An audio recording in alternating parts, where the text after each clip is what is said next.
Hello student, मेरा नाम पंकज गुप्ता। आप सभी देख रहे हैं आपके अपने यूट्यूब चैनल PGS क्लासेज। तो आज के इस पहले लेक्चर से हम स्टार्ट करने वाले हैं क्लास 12th के गणित।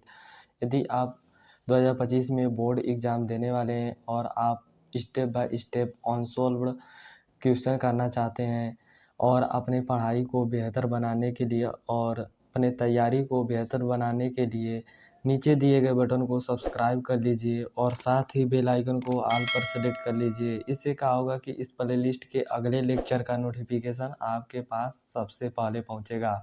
तो सेट 7 का क्वेश्चन कर लिए थे, अब हम सेट 6 का सेट स्टार्ट करेंगे। तो अगर यदि आपने सेट 7 को नहीं देखे हैं तो उस प्लेलिस्ट की लिंक हम डिस्क्रिप्शन बॉक्स में डाल दिए हैं, वहां से जाकर आप देख सकते हैं। तो चलिए इस लेक्चर को स्टार्ट करते हैं। तो बच्चों, हम सेट 6 2024 का स्टार्ट करने वाले हैं और कोड नंबर 324 FC है।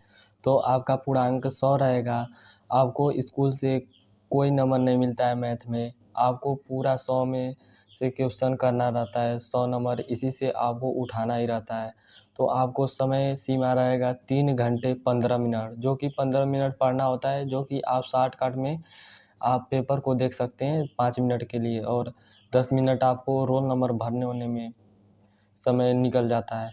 तो आपको निर्देश दिया एक सेट 1 के अनुरूप। तो हम सेट 6 7 से स्टार्ट किए थे, तो सेट 7 हम कर दिए हैं। यदि आप नहीं देखे हैं तो उस प्लेलिस्ट के लिंक हम डिस्क्रिप्शन बॉक्स में डाले हैं, वहाँ से जाकर आप देख सकते हैं।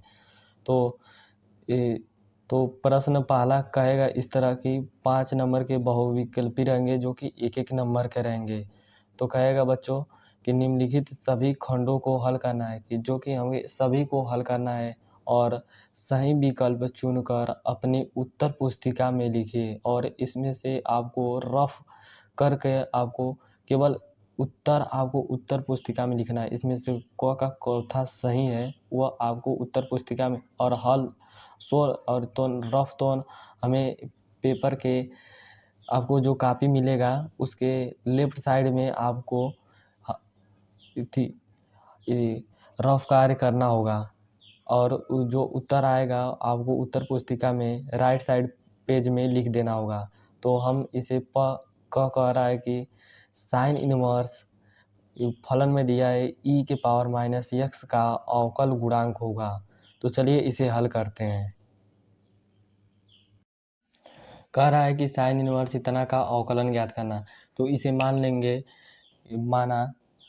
माना y बराबर साइन इनवर्स e⁻⁻x है, जो कि हम जानते हैं कि किसी भी साइन इनवर्स का अवकलन हम यहाँ पर लिख देते हैं कि किसी भी साइन इनवर्स का अवकलन x सापेक्ष करते हैं, और तो उसका अवकलन हमें पता है कि 1/रूट में 1 - x² होता है। चूँकि यहाँ पर x है और यहाँ पर e⁻⁻x है, तो इसके द्वारा हम इस तरह अवकलन कर लेंगे और उसके बाद से e⁻⁻x का अवकलन करेंगे और उसके बाद से -x का अवकलन करेंगे।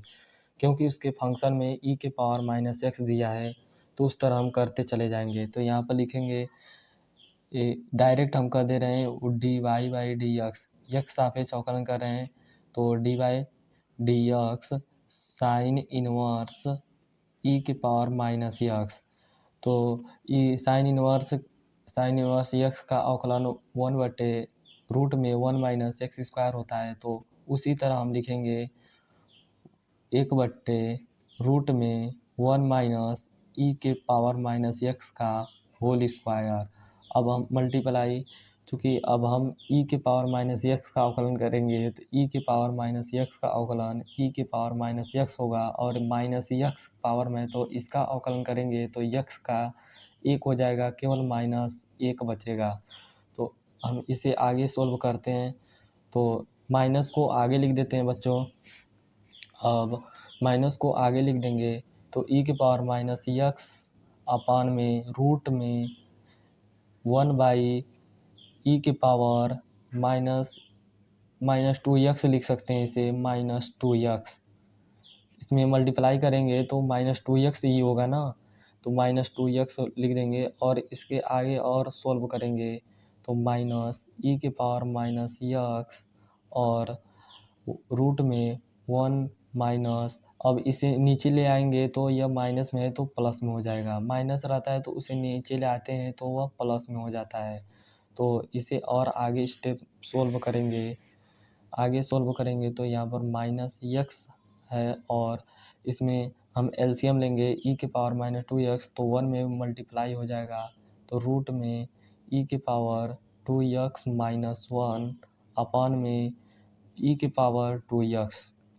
तो यहाँ तक क्लियर है। तो अब e⁻2x माने होल स्क्वायर है, e⁻x का होल स्क्वायर है, तो हम रूट से बाहर निकाल देंगे तो e⁻−x और केवल रूट में हमें बचेगा e⁻2x-1 और हमें e⁻x केवल मिल गया। e⁻2x तो एक स्क्वायर ही दर्शाता है, क्योंकि e⁻x है और इसका होल स्क्वायर करेंगे तो इसे e⁻2x लिख सकते हैं। कैसे कि e⁻x लिखेंगे मल्टीप्लाई e⁻x, दोनों बेस समान होता है तो घात जुट जाता है, तो हम इसे e⁻x + x यानी 2x, तो इसी तरह आ गया ना। तो वही हुआ है यहाँ पर x पावर होल स्क्वायर था, तो हम रूट से बाहर निकालेंगे तो स्क्वायर हट जाता है, केवल e⁻x आ जाएगा, तो इसे ऊपर भेज देंगे। इसे ऊपर भेजेंगे तो e⁻−x मल्टीप्लाई ऊपर भेज देंगे तो मल्टीप्लाई में e⁻x आ जाएगा और अपान में हमें मिला है e⁻2x-1। तो दोनों बेस समान है ई तो ऊपर के घात जुट जाते हैं। तो अगले स्टेप में बच्चों -e⁻−x + x, क्योंकि दोनों बेस समान होता है तो घात जुट जाते हैं और अपान में हमें मिला है e⁻2x-1। तो ये दोनों बेस जुट जाएंगे तो एक माइनस में एक प्लस में, तो e⁻0 मतलब 1 अपान रूट में e⁻2x-1। अब ये हमें x सापेक्ष अवकलन मिल गया है। अब देखते हैं ऑब्जेक्टिव में कौन सा आंसर सही है। तो यहाँ पर हमें मिलता है कि, तो यहाँ पर -1/रूट में e⁻2x-1 है, तो यह भी नहीं है, यह भी नहीं है और यह भी नहीं है, क्योंकि यहाँ प्लस में दिया है। यहाँ पर -1/रूट में e⁻2x-1 है, यानी क का चौथा सही है। और इसी प्रकार हम ख का देखते हैं।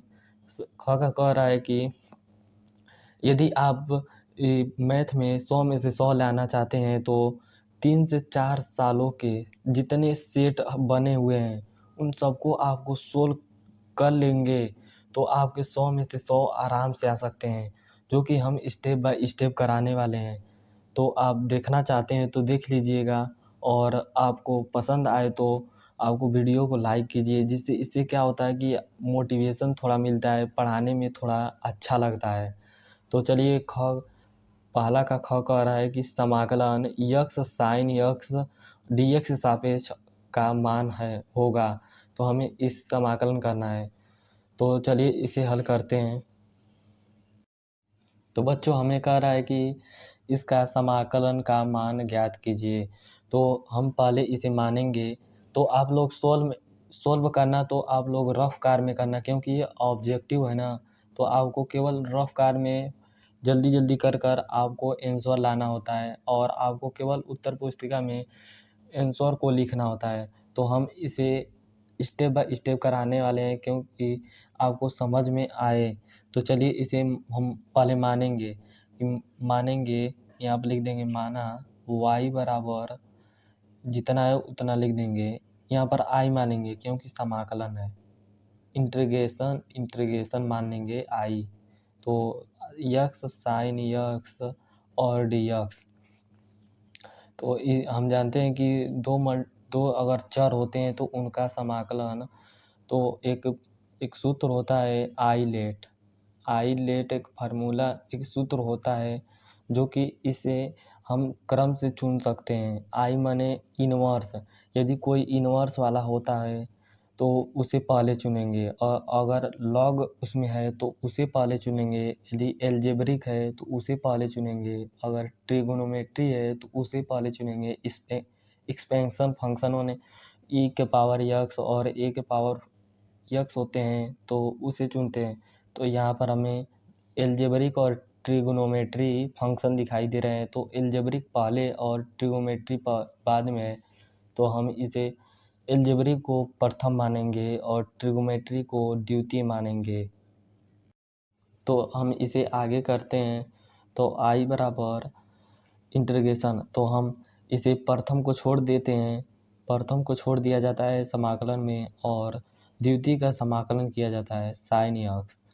और यक्स सापेक्ष अवकलन हो रहा है तो ये डी एक्स लिख देंगे, और माइनस यहाँ पर लगता है, और पूरे का समाकलन, और एक बड़ा कोष्ठक लगाते हैं, और प्रथम का अवकलन किया जाता है, यानी यक्स सापेक्ष प्रथम का अवकलन होगा और उसके बाद से मल्टीप्लाई होगा, और पुनः एक बार और समाकलन होगा, द्वितीय का समाकलन होता है।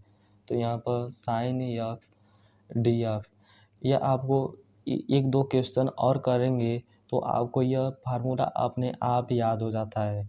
तो अब बड़े वाले को, अब पूरे वाले समाकलन के लिए यहाँ पर डी एक्स लगा देंगे, और उसके बाद से हम जानते हैं कि साइन एक्स का समाकलन माइनस कॉस एक्स होता है, और बड़े समाकलन को बड़े रहने दे रहे हैं। अभी इसको हल कर लेंगे, उसके बाद से जो बचा रहेगा उसका समाकलन करेंगे।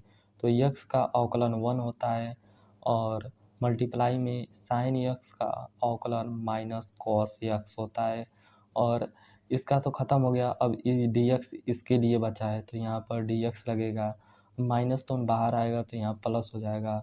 तो हम अगले स्टेप में लिखते हैं बच्चों, माइनस यक्स कॉस यक्स, और माइनस बाहर आ जाएगा तो प्लस हो जाएगा, और इंटीग्रेशन कॉस यक्स यक्स सापेक्ष अवकलन करें समाकलन करेंगे तो कॉस का हम जानते हैं कि कॉस का समाकलन साइन यक्स होता है, और ये अवकलन और समाकलन एक दूसरे में उल्टे होते हैं, क्योंकि उसमें अवकलन में साइन का माइनस कॉस यक्स होता है, इसमें साइन यक्स का समाकलन माइनस कॉस यक्स होता है। तो आप लोग इसमें कंफ्यूज ना होइएगा, तो आप सूत्रों को एक दो बार देखते रहिए, जिससे इससे कन्फ्यूजन दूर हो जाती है। तो कॉस यक्स का समाकलन, कॉस यक्स का समा माइनस तो बाहर आ गया है, और कॉस यक्स का समाकलन साइन यक्स प्लस एक कांस्टेंट सी आता है। तो हम यही ज्ञात करना था। तो हमें देखते हैं इसमें दूसरा, पहला का ख का चौथा सही है। पहला का यहाँ पर दिया है पहला पहला सही है, ख का पहला सही है, माइनस यहाँ पर देख रहे हैं, यहाँ पर मिला रहे हैं कि माइनस यक्स कॉस यक्स और प्लस साइन यक्स, यानी ख का पहला का ख सही है, ख का पहला सही है। तो हम इसे दूसरा का पहला का ग कह रहा है कि मापांक फलन, यह फलन इस प्रकार है कि डोमेन रियल नंबर में है और कोडोमेन पॉजिटिव नंबर में है, पॉजिटिव रियल नंबर है। कोई एफ यक्स फलन मॉड यक्स के द्वारा दिया गया है, तब यह होगा एकाकी होगा या बहु एकाकी होगा या आच्छादक होगा या इनमें से कोई नहीं होगा। अनाच्छादक माने आच्छादक नहीं होगा, इसके मतलब आच्छादक नहीं होगा, एकाकी है, बहु एकाकी है, इनमें से कोई नहीं है। तो चलिए इसे हम स्टेप बाय स्टेप समझते हैं। दिया है इतना मापांक फलन है, और इसमें डोमेन तो रियल नंबर में और कोडोमेन तो पॉजिटिव रियल नंबर में है। तो हमें इसे मान ज्ञात करना है कि यह आच्छादक है या एकाकी है या अआच्छादक है, या इनमें से कोई नहीं है। तो हम यहाँ पर लिखेंगे, हमें दिया है एफ एक्स बराबर मॉड यक्स, जहाँ यक्स तो रियल नंबर में है। चूँकि हम यहाँ पर पहले समझने के लिए एक डोमेन बना दे रहे हैं और एक कोडोमेन, यहाँ पर एक डोमेन है एक कोडोमेन है, जो कि यह यक्स का मान होता है, यह वाई का मान होता है। ये तो रियल नंबर है, ये तो रियल पॉजिटिव नंबर है। इसमें एक फलन बनाया गया है जो कि रियल नंबर से पॉजिटिव रियल नंबर में एक मॉड यक्स दिया है, तो यह दर्शाना है कि यह क्या होगा। चूँकि हम मान ले रहे हैं कि रियल नंबर में यानी डोमेन में एक दो दो बिंदु x1 और x2 है, जो कि हमें रियल नंबर से लिया गया है। तो हम इसे क्या लिख सकते हैं, f(x1) बराबर f(x2).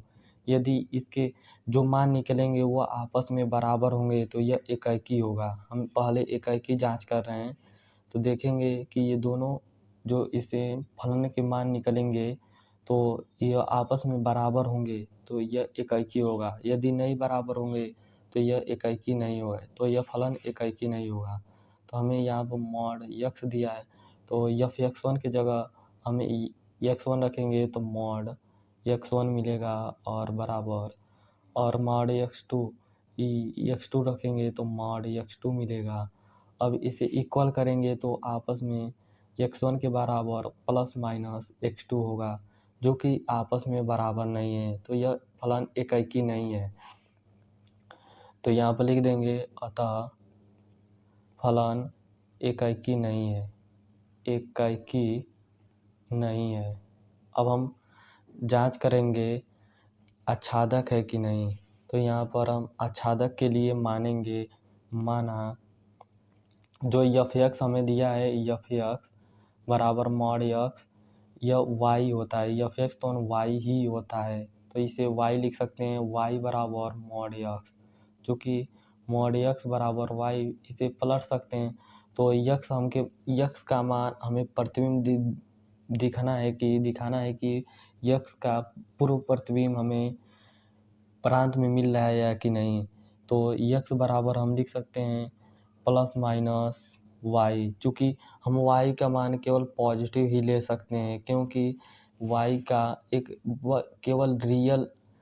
केवल पॉजिटिव रियल नंबर ही है, और हमें इसमें मिल रहा है कि वह ऋणात्मक भी हो। अतः यहाँ से हमें यह पता चल रहा है कि यह फलन आच्छादक भी नहीं है। अतः फलन आच्छादक भी नहीं है, आच्छादक नहीं है। तो हम आशा करते हैं कि बच्चों आपको समझ में आया होगा, क्योंकि ये बहुत समझने वाला चीज़ होती है। तो यह आपको मैं आशा करता हूँ कि समझ में आया होगा कि यह फलन आच्छादक नहीं है। तो ऑब्जेक्टिव में हमें एक मिल गया कि यह फलन आच्छादक नहीं है। पहला कह रहा था ये एकाकी है, तो चूँकि यह तो एकाकी नहीं था तो यह गलत हो गया। अब अनाच्छादक माने आच्छादक नहीं है, तो ग का तीसरा सही है।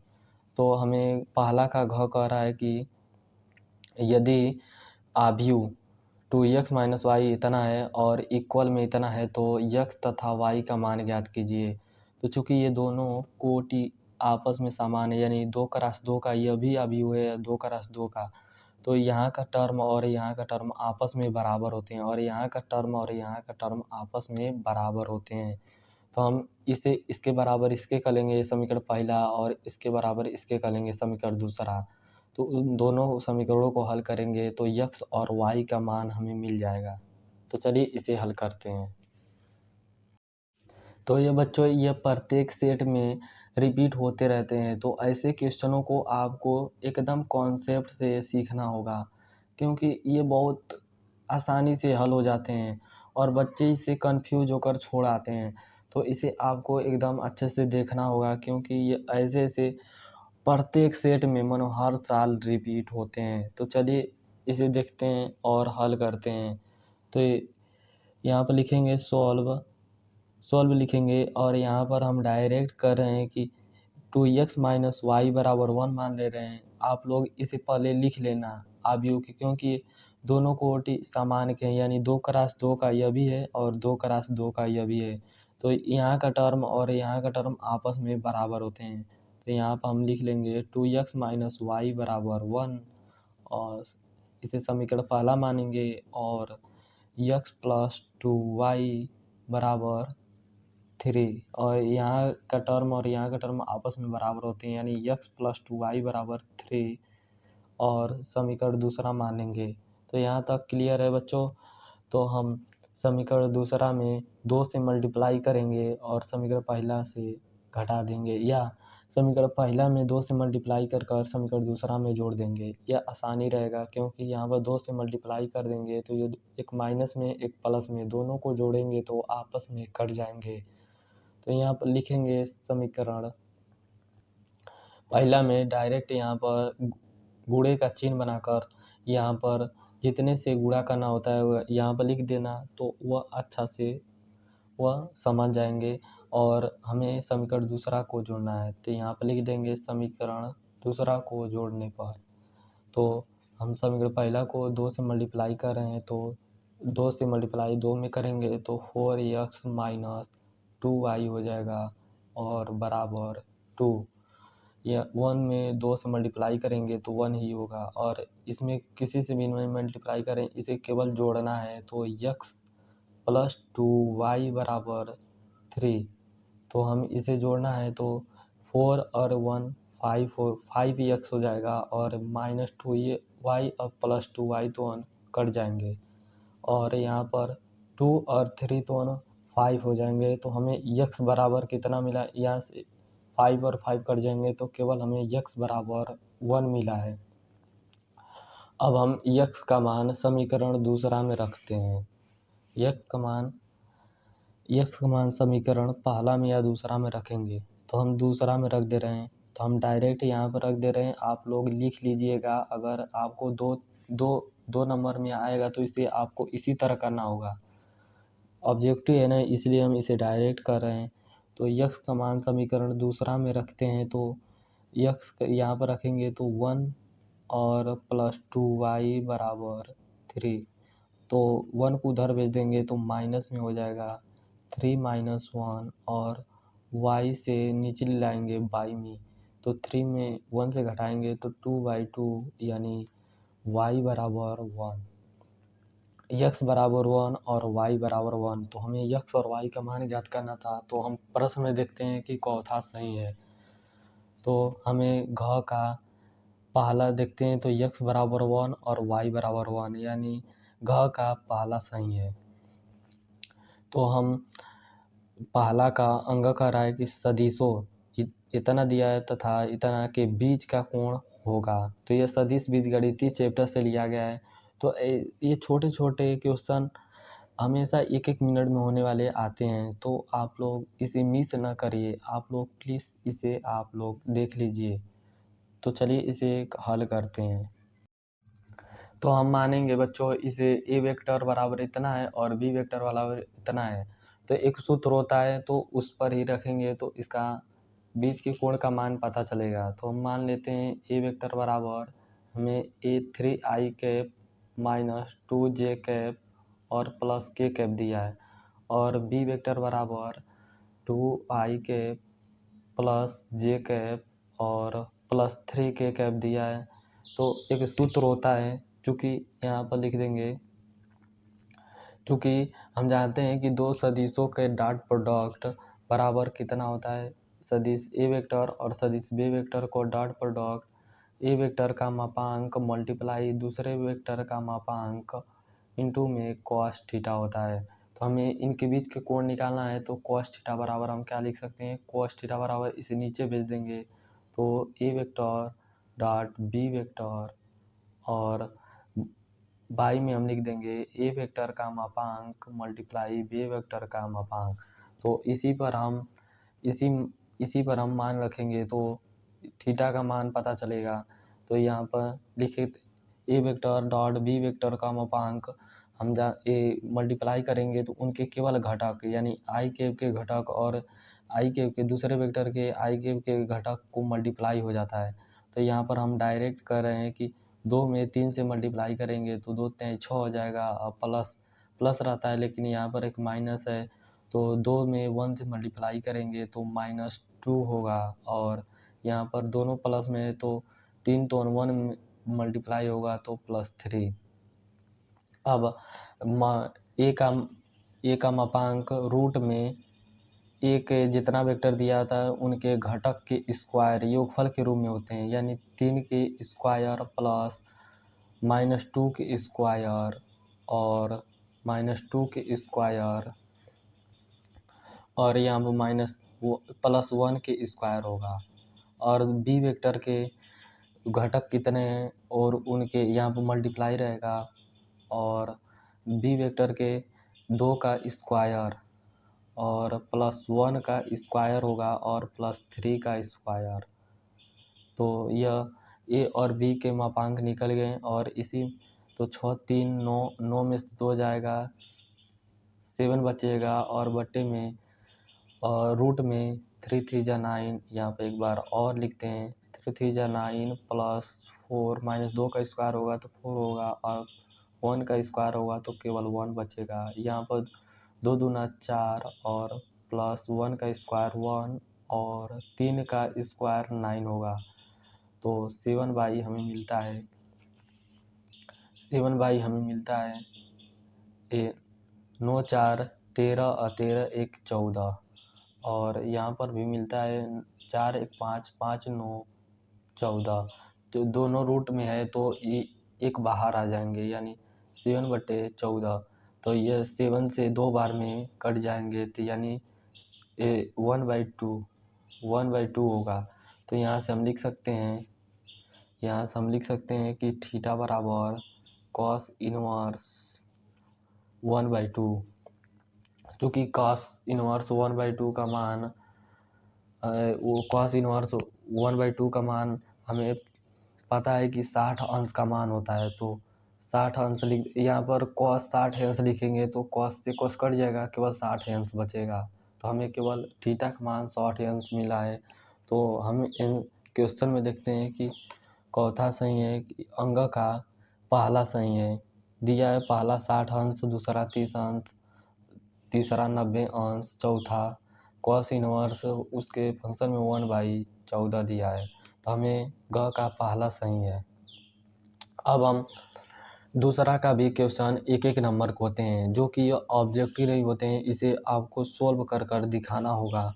तो दूसरा कह रहा है कि निम्नलिखित सभी खंडों को हल कीजिए। तो यह बहुत आसानी से हो जाते हैं, जो कि 55 क्वेश्चन के होते हैं, एक एक नंबर के होते हैं। तो पहला कह रहा है कि सदिश i के प्लस j के -2 के की दिक् को ज्ञात कीजिए। तो हमने सेट 7 पढ़ाया था, उसमें भी इसी तरह आ रहे थे जो कि रिपीटेड होते हैं।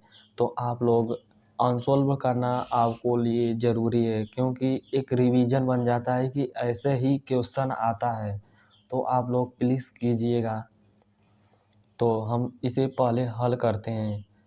तो ये दिक् को ज्ञात करने को कह रहा है। तो दिक् को cos alpha, cos beta, cos gamma होते हैं, जो कि उनके ज्ञात करने को कह रहा है। तो चलिए इसे ज्ञात करते हैं।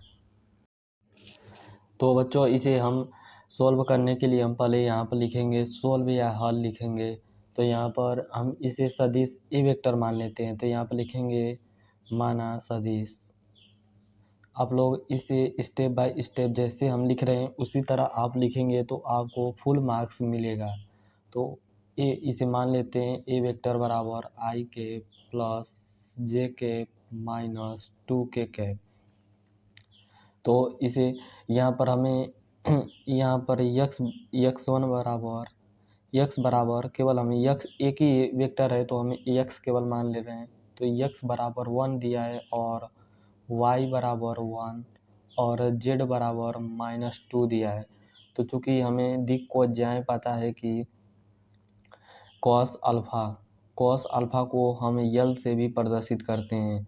तो इसे कॉस अल्फ़ा का मान x/, जो कि x अक्ष के साथ अल्फ़ा कोण बनाता है, तो इसीलिए x ऊपर आता है और रूट में सदिश जितना दिया सदिश के मापांक रहता है, यानी x² plus y² plus z² होता है।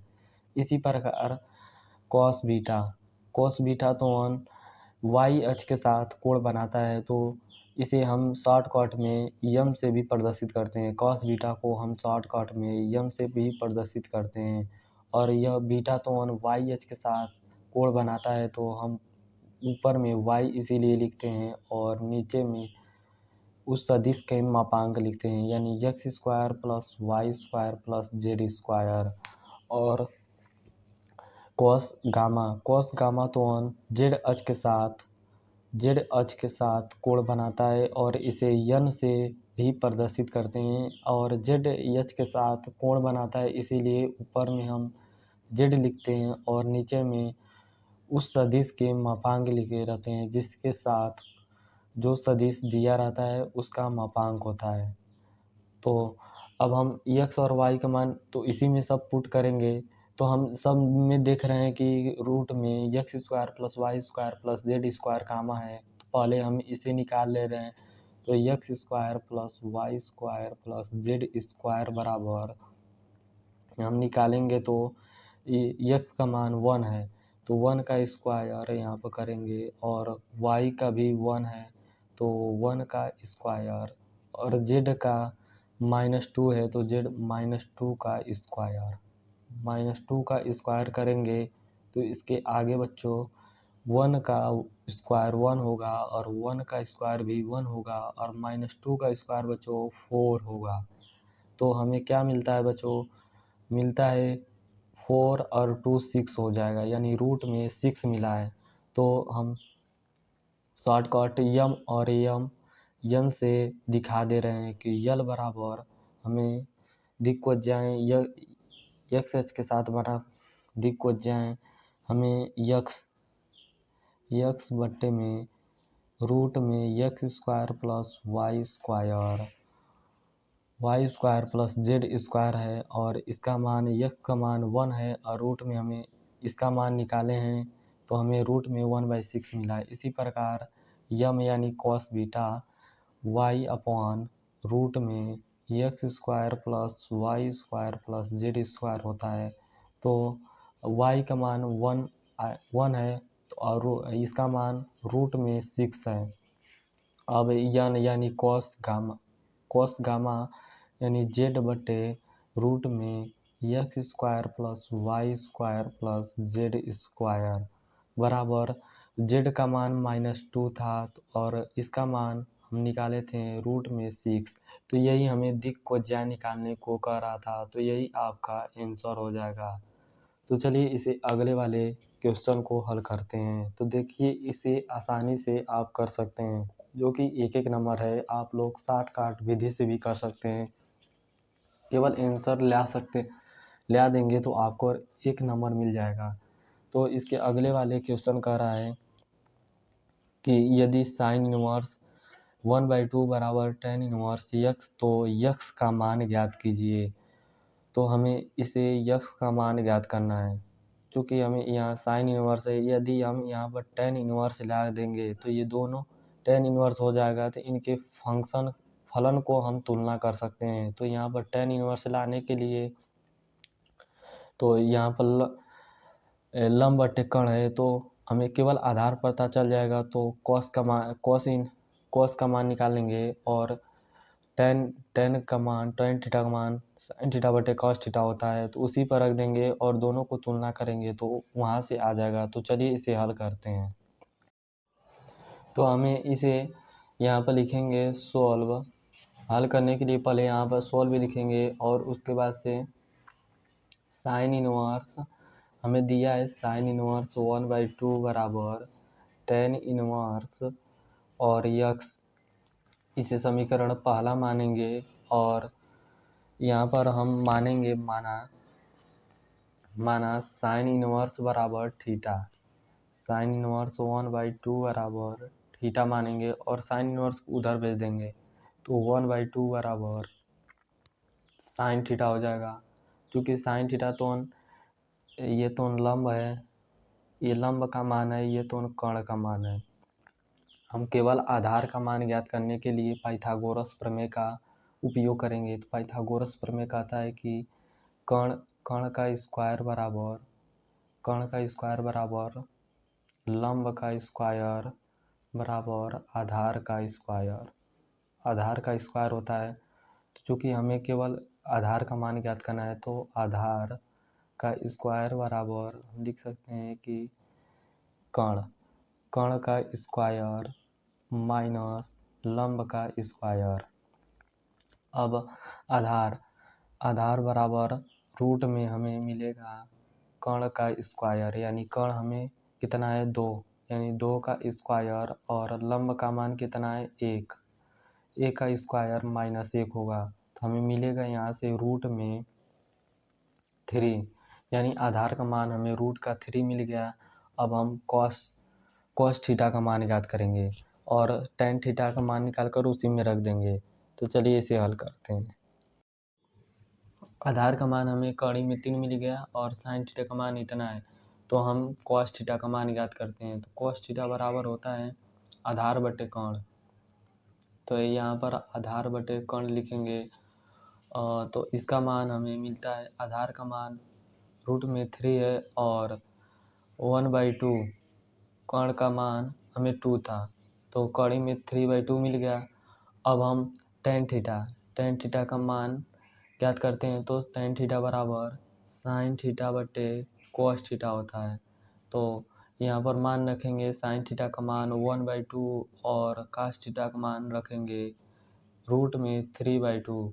तो यह 2 से 2 कट जाएगा, √/3 तो हर में चला जाएगा, तो हमें टेन थीटा का मान रूट में 3 1/√3 मिला है, 1/√3 टेन थीटा का मान मिला है। तो हम थीटा का मान निकालेंगे तो इधर भेज देंगे, तो टेन इनवर्स 1/√3 रूट में 1/3 होगा। तो हम तुलना करेंगे समीकरण पहला और दूसरा से। समीकरण पहला हम थीटा बराबर साइन इनवर्स माने थे, तो यहाँ से हमें मिलता है कि साइन इनवर्स तुलना कर रहे हैं, तो साइन इनवर्स हो हमें कितना मिला था, साइन इनवर्स 1/2 बराबर टेन इनवर्स 1/3 मिल गया। अब हम दिया था कि साइन इनवर्स 1/2 बराबर टेन इनवर्स एक्स का मान ज्ञात करना, तो इसका मान कितना दिया था, tan inverse x, tan inverse इतना दिया था बराबर में, तो हमें इतना बराबर कितना मिल गया, टेन इनवर्स 1/√3, यानी टेन इनवर्स यहाँ पर भी है, टेन इनवर्स यहाँ पर भी है, तो तुलना करेंगे तो यक्स बराबर हमें कितना मिलेगा 1/√3। तो ये हमें यही कह रहा था ज्ञात करने के लिए, यक्स का मान ज्ञात करने के लिए कह रहा था, तो यही आंसर हो जाएगा। तो चलिए इसे अगले वाले क्वेश्चन को करते हैं। यह प्रायिकता चित्र से दिया गया है कि कह रहा है कि यदि 2 प्रायिकता P का मान, प्रायिकता PA बराबर प्रायिकता B का मान दोनों बराबर 5/13 तथा P प्रायिकता मानो A/B बराबर 2/5 हो, तो प्रायिकता A यूनियन B ज्ञात कीजिए। तो चलिए इसे हल करते हैं। तो बच्चों हमें दिया है इतना, तो हम इससे पहले लिख लेंगे कि यहाँ पर लिखेंगे सोल्व, हमें दिया है, यहाँ पर लिखेंगे दिया है, तो 2PA बराबर यानी प्रायिकता A बराबर प्रायिकता B बराबर हमें दिया है 5/13 तथा और ये प्रायिकता A/B का मान दिया है 2/5। तो हमें क्या ज्ञात करना है, प्रायिकता A इंटरसेक्शन B का मान ज्ञात करना है। तो हम यहाँ से निकालते हैं कि प्रायिकता A/B बराबर कितना होता है, तो हमें पता है कि प्रायिकता A इंटरसेक्शन B बराबर A इंटरसेक्शन B बट्टे में प्रायिकता B होता है। तो यहाँ से हमें क्या ज्ञात करना है, प्रायिकता A इंटरसेक्शन B ज्ञात करना है, तो हम यहाँ से लिख सकते हैं प्रायिकता A इंटरसेक्शन B बराबर, ये तो इधर भेज देंगे तो मल्टीप्लाई में चला जाएगा, तो प्रायिकता A/B बराबर मल्टीप्लाई प्रायिकता B। तो हमें प्रायिकता ए बाई बी का मान दिया है 2/5 और मल्टीप्लाई प्रायिकता बी का मान दिया है 5/13। तो यहाँ से 5 तो 5 से कट जाएगा, तो हमें प्रायिकता ए इंटरसेक्शन बी का मान मिल गया है 2/13। तो हमें ए इंटरसेक्शन बी का मान पता चल गया है। तो यहाँ पर हमें खूब परेशान करने के लिए ये दिया था कि आप लोग ज़्यादा से ज़्यादा कैलकुलेशन करेंगे तो तब आएगा। तो हम लोग शार्ट काट यहाँ से कर कर केवल आंसर ला दिए। तो इस तरह कर दीजिए, क्योंकि ये 1 नंबर का है तो यहाँ से आंसर हमारा आ गया है। तो चलिए इसके अगले वाले क्वेश्चन को हल करते हैं। अगला वाला क्वेश्चन कहता है कि यह अवकल समीकरण से लिया गया है कि हल कीजिए इतना, मानो इसका हल ज्ञात करना है। तो हम चर पृथक्कृत विधि से हल ज्ञात करेंगे, यानी कि हम उसे उस तरह भेजेंगे जिससे वह समाकलन आसानी से हो जाए, यानी y के सापेक्ष या समाकलन आसानी से हो जाएगा या x के सापेक्ष समाकलन आसानी से हो जाएगा। तो उधर यानी इसी को कहते हैं चर को पृथक्कृत करना। तो चलिए इसे हल करते हैं। तो बच्चों पहले हम इसे लिख लेंगे सॉल्व करने के लिए इसे सॉल्व लिखेंगे और उसके बाद से दिया है हमें dy/dx बराबर 1 + x अपान में 1 - y।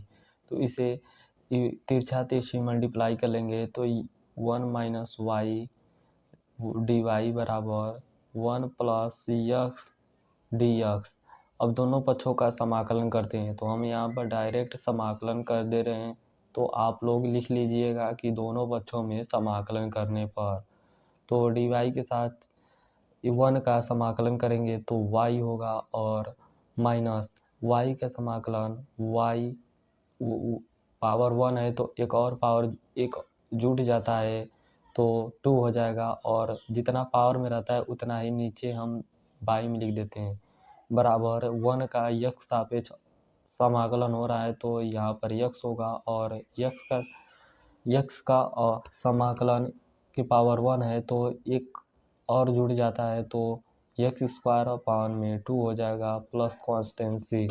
तो हम y को उधर भेज दे रहे हैं तो x - y और प्लस x² अपान में 2, यह माइनस में है तो इधर आएगा तो प्लस में हो जाएगा। तो y² अपान में 2 बराबर प्लस में c बचा है बराबर 0। अब दोनों पक्षों में 2 से मल्टीप्लाई करेंगे तो 2x - 2y बराबर plus x² plus y plus c बराबर 0 होगा। तो यही आंसर हो जाएगा। तो चलिए इसे अगले वाले क्वेश्चन को हल करते हैं। तो अगला क्वेश्चन हमें दिया है कि वक्र इतना y बराबर 2x² - 3 cos x का x बराबर 0 पर प्रवणता ज्ञात कीजिए। प्रवणता माने उसके एक बार अवकलन करेंगे, उस वक्र को दिए गए समीकरण को एक बार अवकलन करते हैं तो जितना मान होता है तो वही उसकी प्रवणता कहलाता है, और उस पर जितना मान आएगा उस पर x बराबर 0 रखेंगे तो उसका मान ज्ञात हो जाएगा। तो चलिए इसे हल करते हैं। तो इसे सॉल्व लिखेंगे तो इसे y बराबर हमें दिया है y बराबर x² - 3 cos x।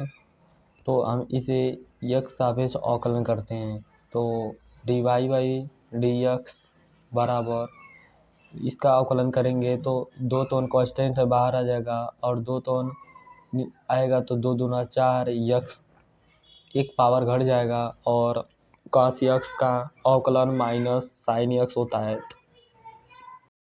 तो sin x होता है तो यहाँ पर प्लस हो जाएगा तो यहाँ पर लिखेंगे 3 sin x। अब इसका प्रवणता ज्ञात हो गया। आप कह रहा है कि x बराबर 0 पर प्रवणता मानो dy/dx x बराबर 0 पर। तो x जहाँ जाए वहाँ पर हम 0 रख देंगे तो ये x यहाँ 4 गुणे 0 प्लस 3 साइन 0, क्योंकि 4 तो 0 से मल्टीप्लाई करेंगे तो 0 हो जाएगा और साइन 0 का मान जीरो अंश होता है और 3 से मल्टीप्लाई करेंगे तो जीरो, यानी जीरो। इसकी प्रवणता x बराबर जीरो पर जीरो आई है। तो इस लेक्चर को यहीं समाप्त करते हैं। ये कैसा लेक्चर लगा? यदि अच्छा लगा तो आप कमेंट कीजिए और एक लाइक अवश्य करिए, क्योंकि इससे एक मोटिवेशन मिलता है। और यदि आप इस चैनल पर पहली बार आएँ तो नीचे दिए गए बटन को सब्सक्राइब कर लीजिएगा और साथ ही बेल आइकन को ऑल पर सेलेक्ट कर लीजिएगा। इससे क्या होगा कि इस प्लेलिस्ट के अगले लेक्चर का नोटिफिकेशन आपके पास सबसे पहले पहुंचेगा।